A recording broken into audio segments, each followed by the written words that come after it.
ሜላት በእጆቿ ለማስገባት አርካንን እየተጋጋጠች ትገኛለች። ሜላት መቼም እንደሚታወቀው አርካንን የራሷ የግሏ ለማድረግ የማትፈነቅለው ድንጋይ የለም። በእርግጥ በእውነተኛ ፍቅር ቢሆን ሁላችንም ልናደርገው የምንችለው ወይም ደግሞ ለምንወደው ሰው የምንከፍለው መስዋዕትነት አለ ብዬ አምናለሁ። ነገር ግን የሜላት ፍቅር ሳይሆን በቀል ነው የሚመስለው። ሰላም ጤና ይስጥልኝ ውድና የተከበራችሁ የቻናሌ ቤተሰቦች እንደምንሰነበታችሁ፣ እኔ ከሁሉ መልካም ሁሉ ሰላም እግዚአብሔር ይመስገን። እንግዲህ ዛሬ ሲኖላ ድራማ ክፍል 20 ይዤላችሁ መጥቻለሁ። ክፍል 19 ላይ ሜላት ነፍሰ ጡር እንደሆነች እና አርካን ሊንከባከባት እንደሚገባ ሲኖላን ሊፈልግ መሄድ እንደሌለበት ጭምር እያወራቸው እንደነበር፣ እንዲሁም ደግሞ አባቷ እርግዝናዋን ስለሰማ ከቤት እንዳባረራት ከእነሱ ጋር መኖር እንደምትፈልግ እያሳወቀችው እንደነበር አሳውቂያችኋለሁ። ወደ ተመልካቾች በክፍል 20 አርካን ይቀበላት የሆነ ወይ ሲኖላን መፈለጉን ሲያቆም የሆነ የሚለውን ይዤ እመጣለሁ ባልኩት መሰረት ይዤላችሁ መጥቻለሁ። እንግዲህ ሜላት የምችለውን ሁሉ እያደረገች ነው አርካንን የግሏ ለማድረግ።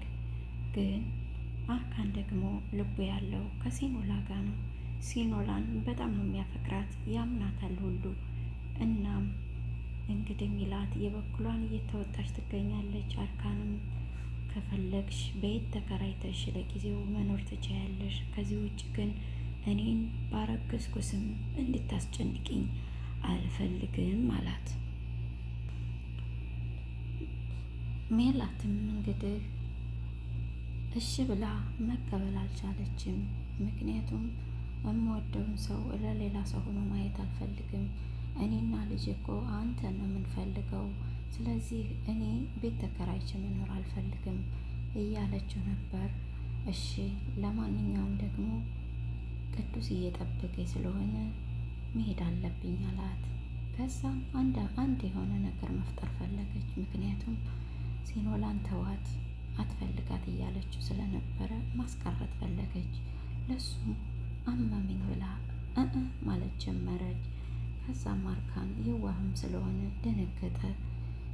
እንዴት ታመመች ስላስመሰለኝ ውሃ አምጥቶ ሰጣት። አይዞሽ ተረጋጊ፣ አሁን ደህና ነሽ አላት። አሁን አለችው። ደግሞ ደስ ብሎኛል፣ ያንተ እንክብካቤ፣ አንተ ለእኔ የምታደርገውን ሳይ ደስ አለኝ አለችው።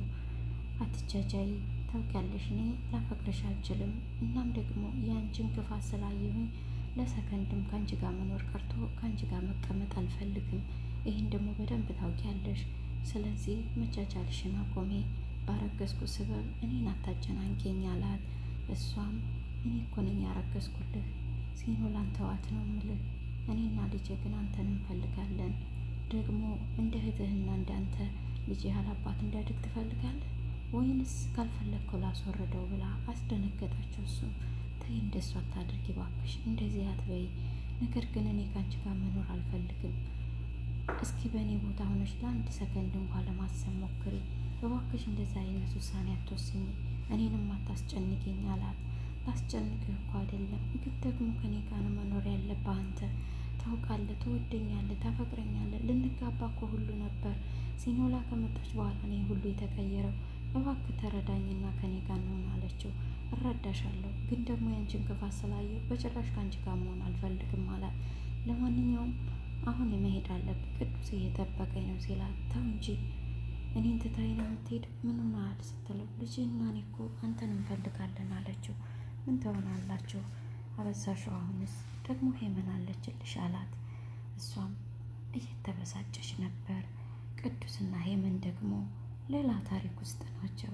ሄመን ከቅዱስ ፍቅር የያዛት ሁሉ ነው የምትመስለው። በጣም ነው የምትጨቃጨቀው። ልክ እንደ ጠላቸው ለማስመሰል ትሞክራለች። ነገር ግን አልጠላችውም። ሲመስለኝ ከእሱ ጋር ማውራቱን ፈልገዋለች። እናም ቅዱስን አላስገባም በሩን እያለች ጨቀጭቀ ቆይታ ገብታለች። ግን ደግሞ መቼ ነው ከወንድሜ የምትወጡት እናንተ ባቦች? እናንተ ክፉ ናችሁ። ይቺ ሲኖላ ደግሞ ምን አይነት ክፉ ናት እያለች ሴት ሆነሽ እንዴት በሴት ላይ ትጨክኛለሽ? ምን አይነት ክፋት ነው? ምን አይነት አስተዳደግ ነው አላት ቅዱስ። ስለማታውቀው ሰው አታውራ፣ ሳታገኝ አትፍረድ አለችው። አንቺን ለማወቅ አልፈልግም፣ ማወቅም አልፈልግ አንቺን አላት። ግን ደግሞ ሴት ሆነሽ እንዴት ይህን ያህል ትጨክኛለሽ አላት። ጠፍታለች እኮ ነው ያልንሽ አላት። ምን ልትሆን ሴሰኝነቱ እንደው ለምደዋለች አለችው። በጣም ተናደደ። ስሜቱን ጎዳችው። እሷ እንዲህ ብለሽ የመናገር ሞራል ራሱ የለሽም። በጣም ምርጥ ሰው ለወደደችው የምትሞት ጠንካራ ሴት ናት። እሷን አታውቂያትም።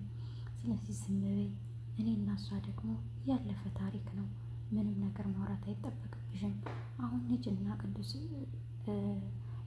ሂጂና አርካንን ጥሪልኝ ይልቅ አላት። እሷም አልጠራም ደግሞ ወንድሜ ጋር አትድረስ ብያለሁ። አንፈልጋችሁም ውጡ አለችው።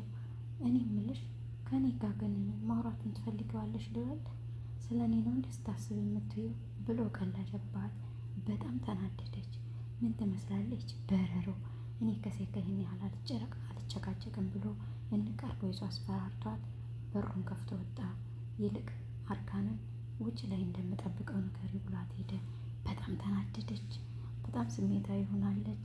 በጣም የተናደደችው እንዴት ቢንቀኝ ነው ደግሞ ንቀቱ እያለች ራሷን በራሷ እየተናደደች ነበር።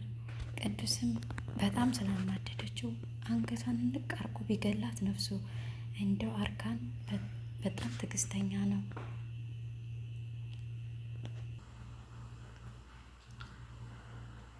እናም ቅዱስ እንግዲህ ሄመንን የሚገባትን መልሶላታል ብዬ አስባለሁ። ሄመን ግን አሁንም አላቆመችም ሴራዋን።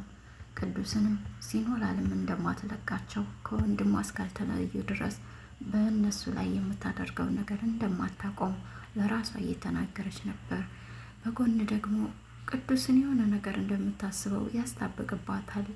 እሱን ማውራት ከእሱ ጋር ግትር ማለት ትወዳለች። በዚህ ሁሉ ሂደት ውስጥ አርካን በጣም ተጨንቋል። የሚያደርገው ግራ ገብቶታል። ግን ሲኖላን የግድ ማግኘት አለብኝ ብሎ አይዞሽ ብሏት ሚላትን ወጥቶ ቅዱስን ለማግኘት ሲወጣ ሳሎን ላይ የለም። የት አለ የት ሄደ ሲላት ሄመን ደግሞ በር ላይ ነው አለችው። ምን አርገሽ ነው አንቺ? ምን አይነት ሰው ነሽ ግን? ምን ብለሽ ነው ሲላት ካንተ እንድርቁ ነገርኩት አለችው። ምን አይነት የተረገምሽ ነሽ ብሎ ቅዱስን ለማግኘት አርካንም ወደ ውጭ ወጣ። ጥሏት ሄደ። ሚላት አዘነች። እንዴት ለሲኖላ እኔን ጥሎኝ ይሄዳል? እኔ አርግሽላለሁ እያልኩት ይሄ የተረገመ እያለች አንድ ሴራ ሴረች። እንደተለመደው ከሱ ራስ አትወርድምና ለዱቤ ደወለች። ደግሞ ዱቤ ምን ፈልጋ ነች በረሮ እያለ አነሳው ስልኩን። አርካንና ቅዱስ ወደ አንተ እየመጡ ነው ሲኖራን ፍለጋ፣ ስለዚህ ሁለቱንም ግዳላቸው ብላ ሀሳቧን አስተላለፈች። ወደ ተመልካቾቼ በክፍል 20 ይዤላቸው የመጣሁት የሲኖላ ድራማ ይህን ይመስል ነበር። ቅዱስና አርካንን ዱቤ እንዴት ተነገረው? ይገላቸው ይሆን ወይንስ ደግሞ እነሱ ሲኖላን አሸንፈውት አግኝተዋት ይወስዷት ይሆን? ሲኖላስ ምን ላይ ትሆን? እውነት እንደዛተው ዱቤ አሳልፎ ለቁማር ሽጧት ይሆን? በጣም የሚያሳዝን ነገር ነው እየተፈጠረ ያለው። ምን ይፈጠር ይሆን? በክፍል 21 ይዤላችሁ እመጣለሁ ውድ ተመልካቾቼ። ሜላት ግን የሚወዱትን ሰው ይህን ያህል አርቆ ማሳደዱ ለምን አስፈለገ? የእውነተኛ ፍቅር እኮ ለሚወዱት ሰው መኖር እንጂ የሚወዱትን ሰው ደስታ መንጠቅ አይደለም። ውድ ተመልካቾች ከዚህ ድራማ ምን እየተማራችሁ ነው? እኔ ብዙ ነገር እየተማርኩበት ነው። እናንተስ ሀሳብ አስተያየታችሁን ኮሜንት መስጫው ላይ አስቀምጡልኝ። እስካሁን አብራችሁ ስለቆያችሁ አብራችሁ ስለምትቆዩም አመሰግናችኋለሁ። በያላችሁበት ሰላም እግዚአብሔር ይብዛላችሁ። ሰላም ሁኑ። በቀጣይ ክፍል እስክንገናኝ የደወል ምልክቷን በመጫን ቀጣይ የምለቀው ቪዲዮ እንዲደርሳችሁ ሸርና ላይክ፣ ሰብስክራይብ ማድረጋችሁ ማይረሳ። ውድ ተመልካቾቼ አመሰግናለሁ።